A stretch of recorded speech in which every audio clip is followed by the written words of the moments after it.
Hindi maganda to para sa Clippers, mukhang may magkakasapakan sa locker room. Samantala may pinagpawisan sa ginawa ni Victor Wembanyama. Kahit si Duncan Robinson at Kevin Love parang nakakita talaga ng totoong alien na nagkatawang tao. Sa slam dunk na to ni Wemby, tingnan nyo naman tong pagbend niya sa kanyang mga braso na halos pantay na sa rim. Walang 7-footer sa Miami na kayang abutin ang reach ni Wembanyama. Well, naglaro na si Jimmy Butler pero 0-for-4 sa field to start the game. Hindi magandang panimulayan, tambak ang Miami Heat. Ganda ng ball movement ng San Antonio. Eto sa fadeaway jumper ni Wembanyama, kahit siguro tumalon pa si Adebayo, siko lang ang kanyang maaabot. 29-15 end of first quarter.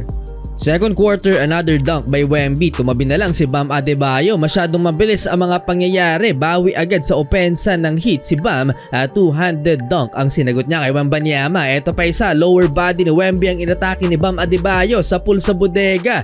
Showtime din na isa pang rookie na si Jaime Jaquez Jr. na kahapon lang nagtala ng kanyang career high 20 points. No lead is safe pagkalaban ng Miami. Down 19 na burayan. Finally in rhythm na si Jimmy Butler at kumonekta na rin ang outside shooting ni Duncan Robinson. Slam dunk by Butler and 53-50. Tatlo na lang lamang ng San Antonio Spurs.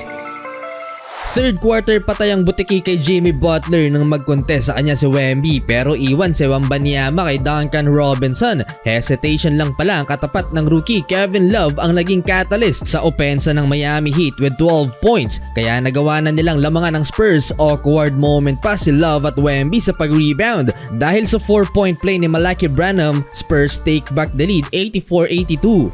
Fourth quarter, Victor Wembanyama shoots the lights out as they took a 10-point lead. Pinagpawisan si Cedi Osman sa alley-oop dunk ni Wemby kay Haywood Highsmith. Another one for Victor from distance. Na-late ang defense ni Bam Adebayo. Miami Heat again, solid run to tie the game at 103. Lumamang pa ng 2 points ang Heat. Napatake over ulit si Duncan Robinson sa final stretch ng 4th period. Last 2 minutes mga idol, Josh Richardson hitting big time 3-pointer to take the lead, 112-110. Wala ng 24 seconds sa game clock. Lamang ng 5 Miami Heat, hindi na nahabol pa ng San Antonio Spurs. Naka-comeback ng Heat mga idol ang home team. Clippers, another day, another loss. Na normalize na ni James Harden ang pagiging talunan simula nang dumating sa LA. Ang tumalo pa sa Clippers ang panghuli sa standing sa West, ang Memphis Grizzlies. Walang natatanaw na liwanag ang mga fans dito sa Clippers at mukhang magkakasapakan pa sa locker room dahil itong si Russell Westbrook pailing-iling na pinalitan siya sa court ni James Harden sa endgame.